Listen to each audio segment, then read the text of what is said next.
جب لوگ اپنی امانتیں لینے آ گئے تو انہوں نے کہا بیٹھیے انشاءاللہ میں آپ کی امانتیں لوٹا دیتا ہوں.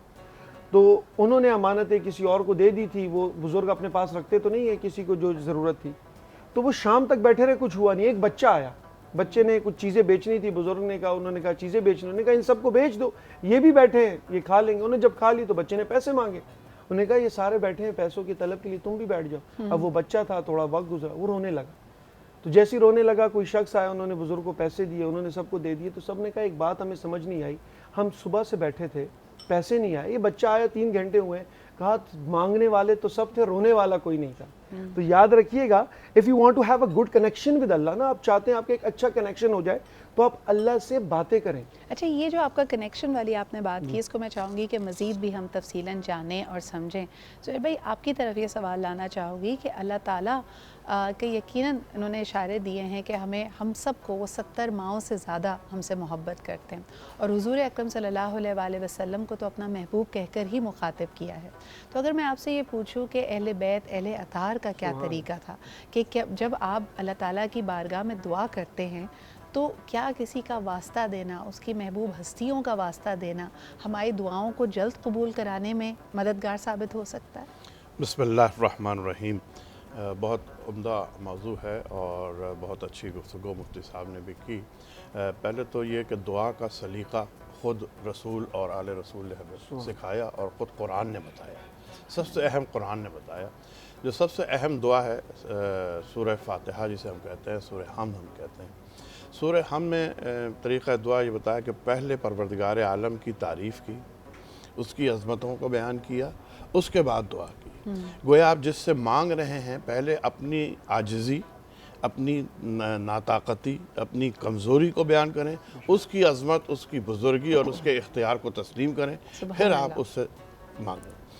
اور ایک جملہ دعائے کمیل میں مولا کائنات حضرت علی ابن ابی طالب نے ایک جملہ کیا, بڑا خوبصورت جملہ ہے یہ.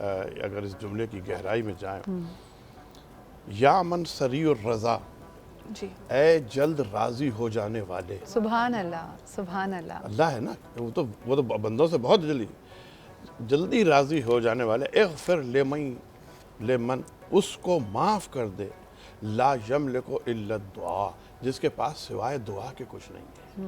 یعنی اپنی عبادتوں کو, اپنی نمازوں کو, اپنے زکوٰۃ, اپنی خیرات, ان کو نہیں کہنا کہ اس کی بنیاد پہ دے, بلکہ اس کی بارگاہ میں جاؤ تو یہ توفیق بھی اسی نے دی ہے, اس سے کہو میرے پاس تو سوائے دعا کے اور کچھ نہیں ہے. سبحان اللہ. یہ ایک تو یہ بہت خوبصورت جملہ.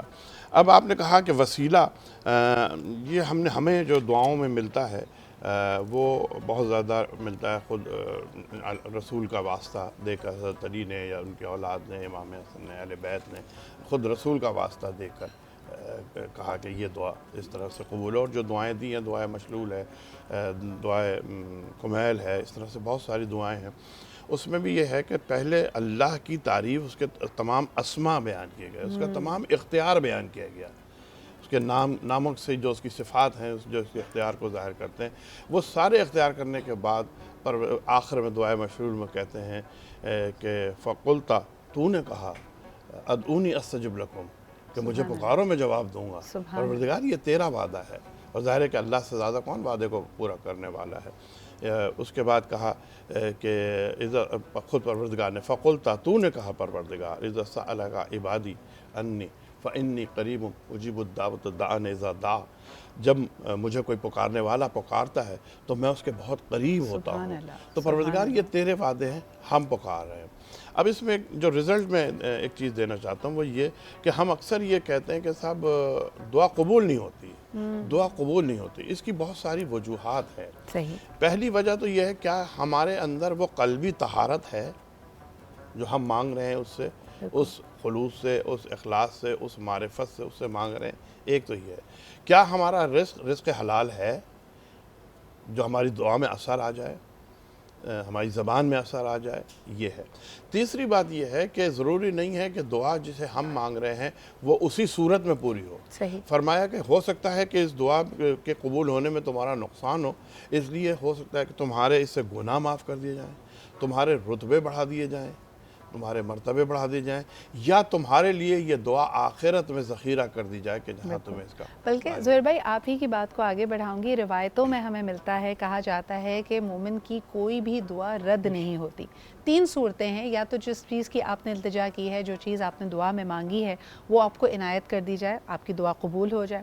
دوسرا اس میں یہ سیناریو ہوتا ہے کہ جو آپ نے مانگا ہے اس سے کئی گنا بڑھ کر, جو آپ کے گمان میں بھی نہیں تھا, خدا آپ کو وہ عطا کرے. یعنی آپ نے تو زیرہ بھر مانگا تھا لیکن اللہ تعالیٰ آپ کو اس سے کہیں زیادہ دے دے. اور تیسری صورت یہ ہے کہ آپ کی وہ دعا, جیسے کہ زہیر بھائی نے کہا, کہ محفوظ کر دی جائے گی اور روز آخرت یا تو اس کا حساب آپ کو نیکیوں کی صورت مل جائے گا یا اس کا اجر آپ کو ملے گا کہ آپ نے اللہ کی ربانیت کو پہچانتے ہوئے اس کو پکارا. اور اس وقت کہا جاتا ہے کہ اگر وہ اجر تم دیکھ لو جو تمہاری ذخیرہ کی دعاؤں کا تمہیں ملے گا, تو ہر انسان یہ دعا کرتا ہے کہ کاش دنیا میں میری کوئی دعا پوری ہی نہ ہوئی ہوتی. تو ہر طرح سے اللہ تعالیٰ آپ کو نوازتا ہے. لیکن فرحانہ بھائی, ایک سوال آپ سے یہ کرنا چاہوں گی کہ جیسے حاجات پوری نہ ہونا, کہ اللہ تعالیٰ کی بارگاہ میں آپ گڑ گڑا کر دعا کر رہے ہیں لیکن آپ کی التجا پوری نہیں ہو رہی, اس وقت بزرگان ہمیں ہمیشہ ہدایت کرتے ہیں کہ آپ پہ زیادہ سے زیادہ استغفار کا ورد کریں. تو کون سی چیزیں جو راہ میں حائل ہو سکتی ہیں اور التوا میں جا سکتی ہیں آپ کی حاجتیں؟ بسم اللہ الرحمن الرحیم.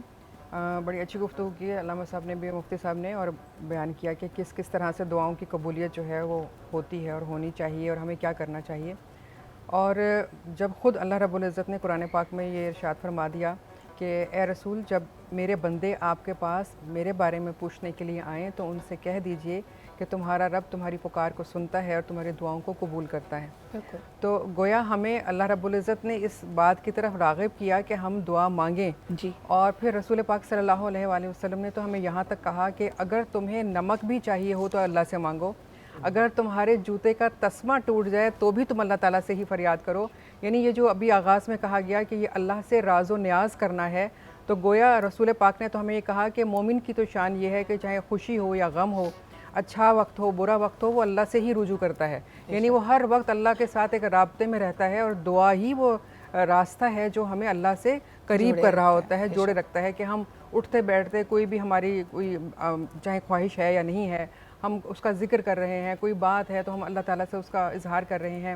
اور جیسے رکاوٹ کی آپ نے بات کی, تو جو توکل ہے اس کے حوالے سے کہا جاتا ہے کہ یہ اس کے 3 درجے اللہ تعالیٰ نے عطا کیے ہیں. ایک توکل ہے, ایک تسلیم ہے اور ایک تفویض ہے. توکل تو یہ ہے کہ جو اللہ نے دیا آپ نے کہا ٹھیک ہے اللہ کا شکر ہے.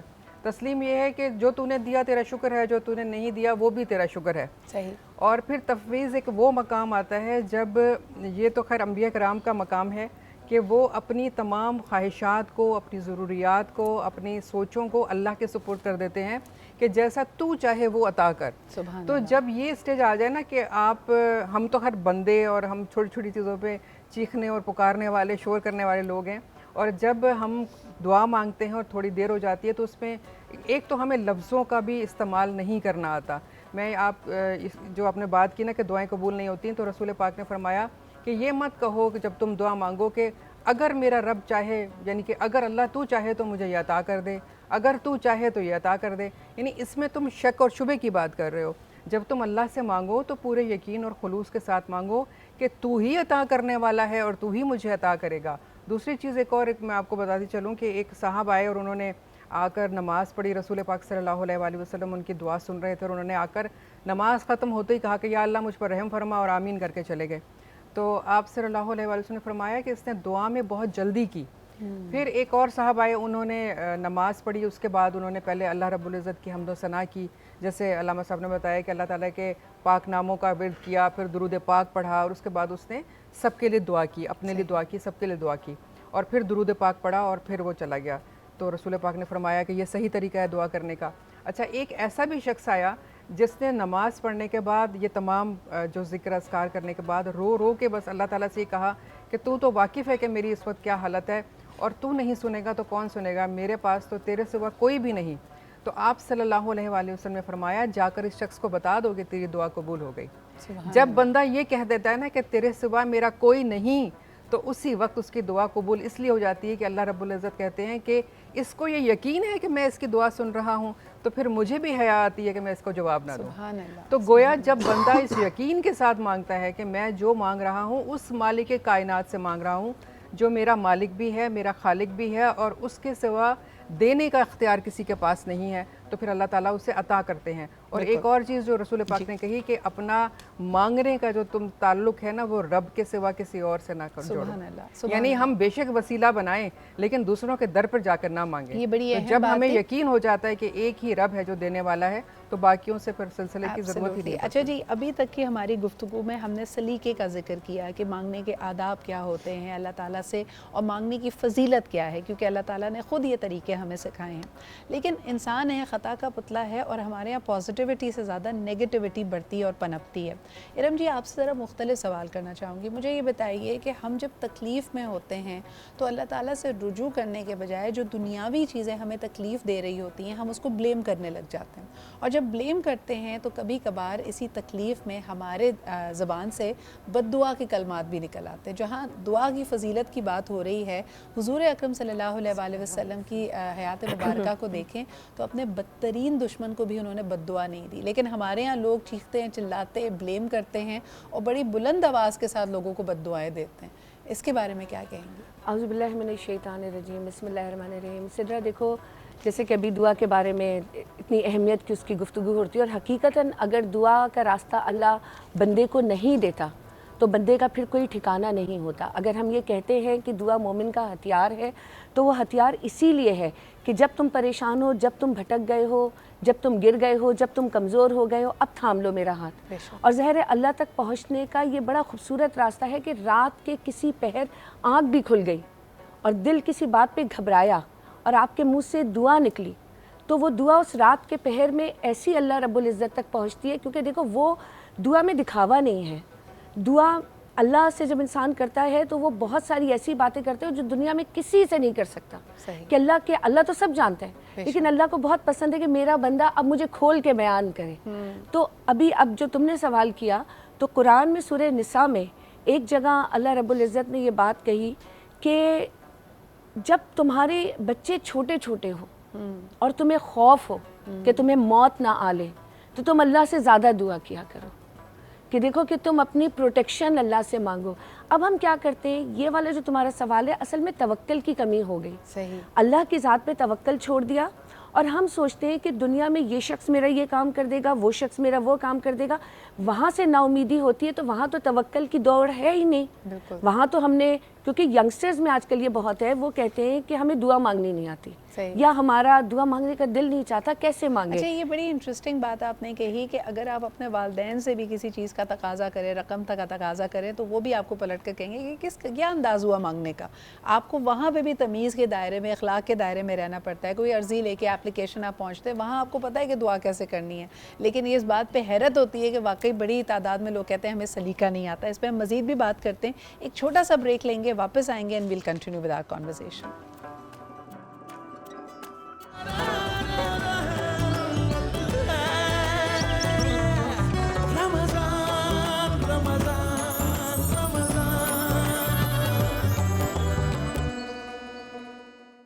اچھا جی، اب ہمارا جو سلسلہ ہے، وقت کم ہوگا ہمارے پاس، کچھ مختصر آپ کے سوالات ہیں. ارم جی، آپ کی بات مکمل نہیں ہوئی تھی، لیکن اگر میں چاہوں کہ اگلے سوال کے ساتھ ہی اس کو ضم کر لیں.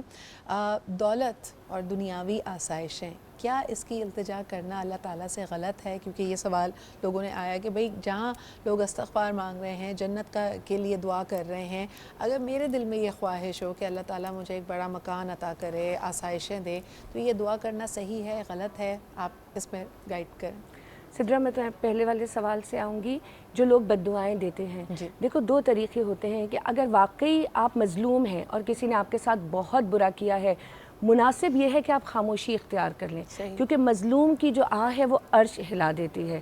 اور ہو سکتا ہے کہ جب آپ اسے بد دعا دے رہے ہوں تو آپ کے دل کو وقتی سکون تو مل جائے گا، لیکن اس نے آپ کے ساتھ اتنا برا نہ کیا اور جتنی بری آپ نے اسے بد دعا دے دی ہو، اور کوئی قبولیت کی گھڑی اور اس کو وہ بد دعا لگ جائے تو اس کا اتنا گناہ نہیں تھا جتنی بڑی آپ کی بد دعا ہو گئی. اور دوسری بات یہ کہ اگر اس نے آپ کے ساتھ گناہ کیا ہی نہیں ہے، یہ میری خود ساختہ سوچ تھی کہ میں نے آپ سے امید لگائی اور سامنے والے کا قصور نہیں ہے اور میں اسے بد دعائیں دینا شروع ہو گئی، تو اللہ رب العزت کی بارگاہ میں ناپسندیدہ ہو گئی.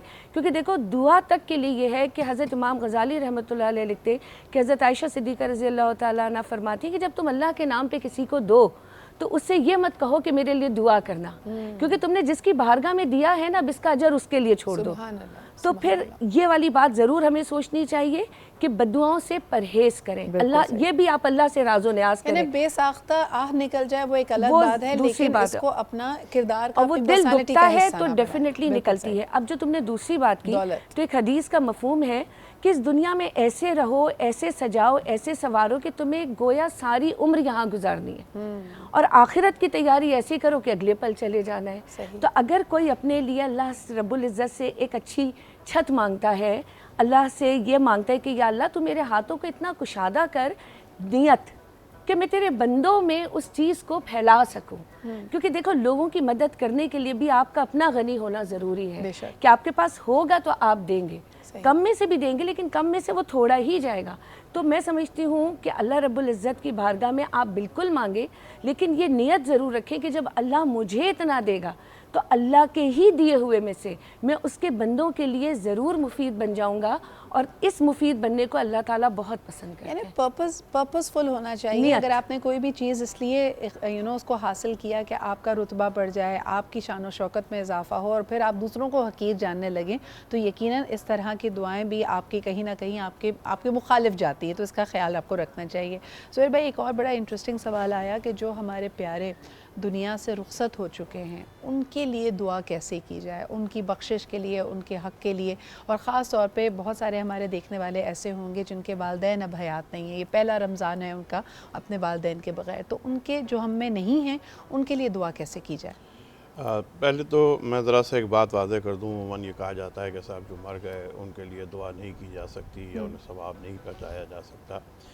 دراصل یہ کیونکہ ان کا عمل منقطع ہو گیا، اصل میں جو ہم دعا کرتے ہیں مرنے والے کے لیے، یہ ان کا عمل نہیں بلکہ ان کے عمل کا اثر ہوتا ہے۔ صحیح، وہ اثر دیر تک باقی رہتا ہے۔ صحیح، مثلا کسی نے آپ کے ساتھ نیکی کی تھی، آپ کو نوکری دلا دی، روزی پہ لگا دیا، اب وہ مر گیا، تو آپ یہ جو روزی کما رہے ہیں، جو بچوں کو پال رہے ہیں، اپنے گھر کو پال رہے ہیں، یہ اس میں عمل کا اثر ہے، تو اس اثر کی بنیاد پہ اس کو ثواب ملے گا۔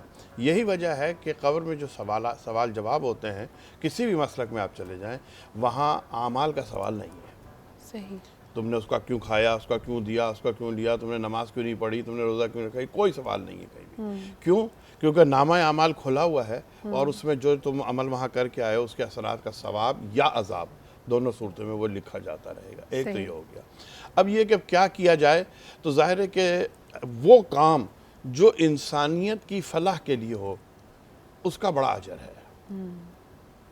اب اس میں جیسے جیسے لیول بڑھتا جائے گا، مثلا اگر آپ نے ایک پانی لگایا، اس سے ہندو پانی پی رہا ہے، تب بھی آپ کو ثواب ملے گا کہ ایک انسان پانی پی رہا ہے، ایک جانور پانی پی رہا ہے، انسان بھی نہیں، ایک جانور پانی پی رہا ہے، اس کا بھی ثواب ہے آپ کو۔ جس کو آپ زندگی میں کہتے ہیں کہ ایسے اعمال جو آپ کو آپ کے مرنے کے بعد بھی فائدہ پہنچاتے ہیں، جاریہ جس کو آپ کہتے ہیں، صدقہ جاریہ۔